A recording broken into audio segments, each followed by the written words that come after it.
The Switch has been out for a couple days now, but I wanted to go over my first full day, 24 hours, with the Switch.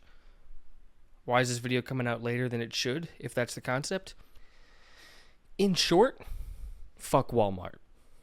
In my unboxing video, I go into more depth there, and I even talk about it on another video somewhere on this channel, so won't beat a dead horse here, but I would beat Walmart. Any embodiment of the company. But I just kind of wanted to more in a ramble style video just go over 24 hours with the Switch, my first real impressions of the Switch, how I felt about the games on it, the quality of the system, the pricings, all of that, and then what I'm looking forward to in the future with it. First, I wanted to talk about the performance of the Switch, because it's kind of the first thing that comes to mind, the graphics, the frames. Is it noticeably better than the Switch 1? The answer is yes. Playing Mario Kart World especially, it just looked beautiful. Playing some other games on the system, it looks great. It's running smooth. Just seeing how the Switch was able, on TV mode especially, that's what I've been playing the most, seeing how it was able to keep up and make this fast-paced racing game feel fantastic. But yeah, it looks great. 4K on the TV is amazing. I haven't really truly experienced that. I have a PS5, but I don't know if when I was playing with it, if I had proper monitor for it. I definitely wasn't playing it on the TV like I am with this Switch 2. So this is my first full, real experience playing at that style, that level, and it's amazing. All the games look great on the Switch, even including some of the older games from the Switch 1 on the Switch 2, mainly Pokemon Violet specifically is the one I've been playing. You can feel a difference, you can tell a difference, you can see a difference. The Switch 2 is very much a generational next step in Nintendo from the Switch 1. It beefs it up in every single way. I think it does a great job of doing that. By the way, for all the footage I'm using here, I'm probably going to be using different trailers or stuff because I have streamed everything that I did on the Switch 2 during my first day, but I didn't record those streams, and my computers kind of suck that I use for recording and editing and all that. I don't want to bog them down by downloading big streams, so I'm just going to use trailer footage here. Now, I want to go over the styles of playing because that's kind of like the Switch family's whole gimmick is the different ways you can play. There's TV mode, tabletop mode, and handheld mode. Now, for the first 24 hours, I'll be upfront. All I really did was TV mode. Over the coming week, because I'm going to make a sequel to this week with the Switch, I will take the time to play in the different modes, and in that one, give an even better look at it. But TV mode knocks it out of the park. Upscaling to 4K on the TV works great. I will say, though, from the brief time of seeing it in handheld mode, I could tell that this screen is a lot better than the base Switch 1 in handheld mode, and I do look forward to playing in this mode. There's a couple games I have on here now that I think would be perfect for playing in that mode to really see, feel, and take advantage of handheld mode. But the different ways of playing don't just come down to the way the screen is that you're playing on. It also comes down to the controllers with, having separate Joy-Cons, combined Joy-Cons, and the Pro Controller.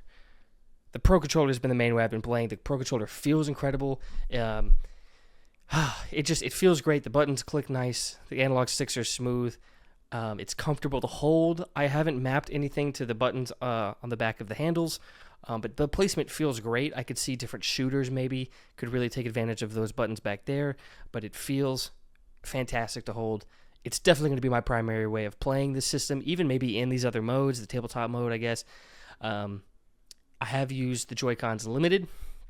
I did it with the Welcome Home Tour. I have played some of that. I played it in mouse mode with the Joy-Cons. The Joy-Cons are just fully functional. I could see myself, depending on the game. I think I might get Sid Meier's. Maybe I'll talk about that in the week review or month review. Teaser for that one as well. The mouse mode is almost instant. As soon as that IR sensor senses anything, it tries to go into mouse mode. Including feeling my hand touch it. But that doesn't take away from anything. As soon as you move a joystick, it goes to regular controller mode, so it's never been a hindrance, but it is quick to activate. Maybe too quick. Again, it hasn't been a hindrance yet, but maybe too quick to activate, but it is an instant on the table, sliding around, pressing buttons. It's great. Having mouse controls on a console, I think it could really do big things for the Switch, allowing it to be easier to play different PC games that are built with a mouse and cursor in mind.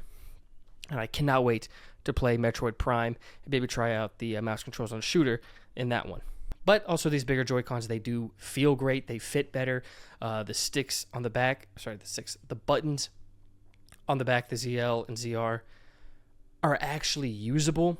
Before, the only way you could use those buttons really were with the straps that came attached, because those did enhance the buttons enough to be able to be used. But base Joy-Cons, it was tough to use those buttons.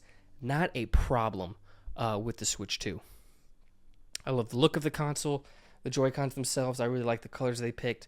The nice light blue and then this almost orange, I would say is what it looks like a bit more. I think it's fantastic.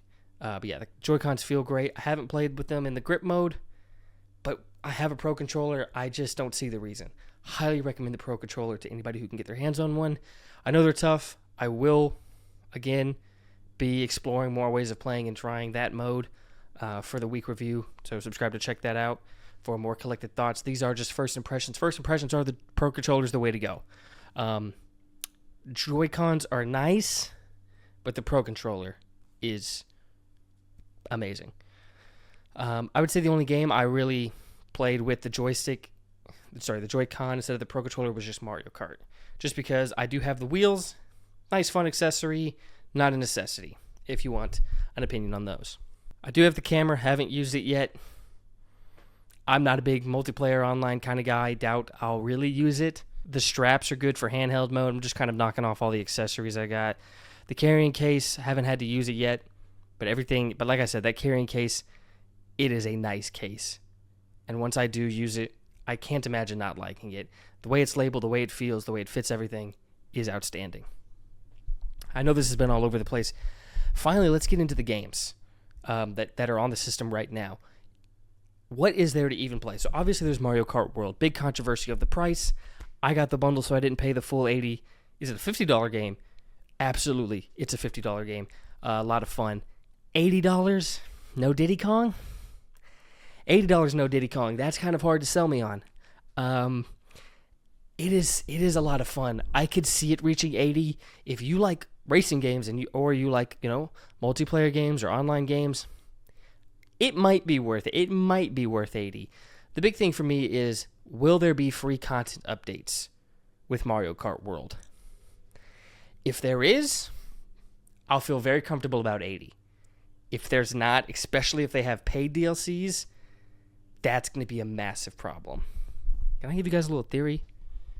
Donkey Kong Bonanza comes out a month from now. Relatively, I think a month and a couple days. I kind of think, possibly, maybe, because Diddy Kong is a big exclusion. Massive.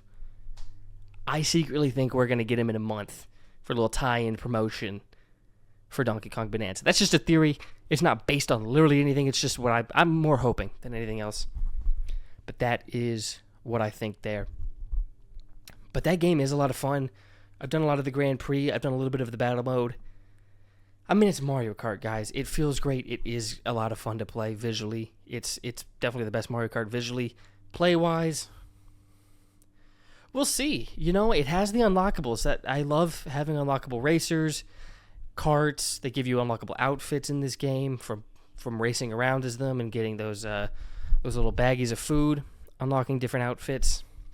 Although I don't think every character has unlockable outfits. I don't think Monty Mole does. I think some of the creature, quote-unquote, characters don't, which kind of sucks because I want to unlock stuff, but I want to unlock stuff for my favorite character since you can unlock stuff for other characters. Without Diddy Kong, Monty Mole is my main. So we'll see how that goes. But overall, Mario Kart is great. Quickly going over some other games.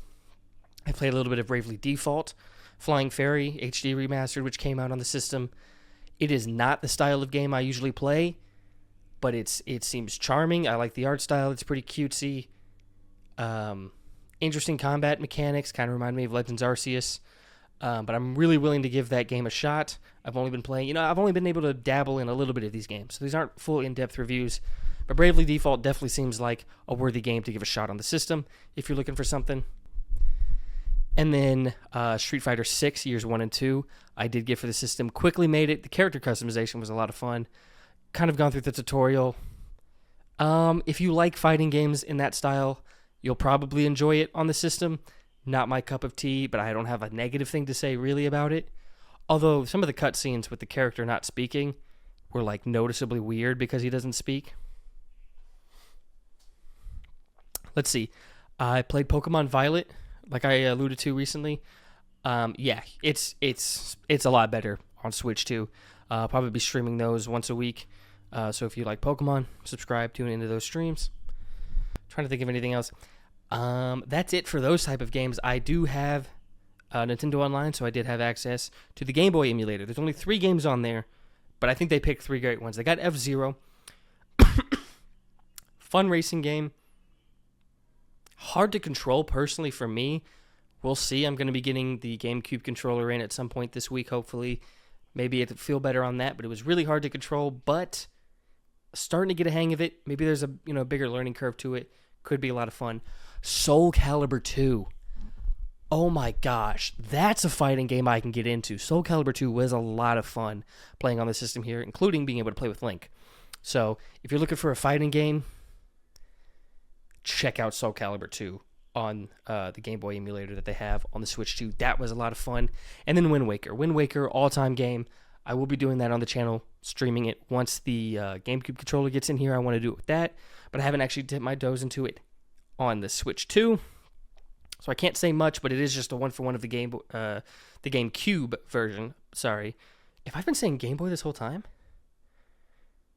GameCube. Oh my god, I think I've been saying Game Boy this whole time. GameCube. But yeah, can't wait. That's only 3 games so far. They've obviously alluded and announced that a lot of more games are going to be coming to it. But right now, there's only 3, so the quantity is a problem. But the quality, great picks. If they're only going to do 3, those were 3 great picks to have. So this all then just kind of comes down to one question. Is it worth $450? I think it is. I absolutely think it's worth $450. The performance is better. That's really all it needed for me. I was a huge fan of Switch 1. You give me a very noticeable and enjoyable performance boost, I'm down. I will say that with the limited number of games that are out right now, if you don't like Mario Kart, wait till something else comes out that you'll enjoy. Because Mario Kart is the big draw. It is the big first-party game. A lot of the games I've mentioned, I think every game I've mentioned outside of Mario Kart have been remasters or just re-releases or emulations on the system. So maybe you've already played them. So yeah, it's really just Mario Kart or nothing else right now. But fuck it, dude. Mario Kart is a lot of fun. So if you think you might enjoy it, then I think the system will probably be worth $450 for you, because you also, down the line, we're getting Donkey Kong. We're going to get Pokemon Legends Arceus. We're going to get Metroid Prime. We're going to get, what is it called? Dusk Bloods next year. There's a lot of games coming. So I will say, get it at some point. I highly recommend getting it at some point, but I don't think you need to rush to get it if you don't like Mario Kart. I wanted it day one. Didn't get it day one because fuck Walmart, but getting it as early as I did, I very much am thankful for. It's been a lot of fun. Let me know your opinions on the Switch 2 down below. Any games you want to see me play here on the channel with the Switch 2. But that's going to do it for this one. Like I said, comment anything down below. Like the video. Subscribe to catch those streams. Subscribe to catch more videos like this. And as always, keep gaming and fuck Nico Harrison.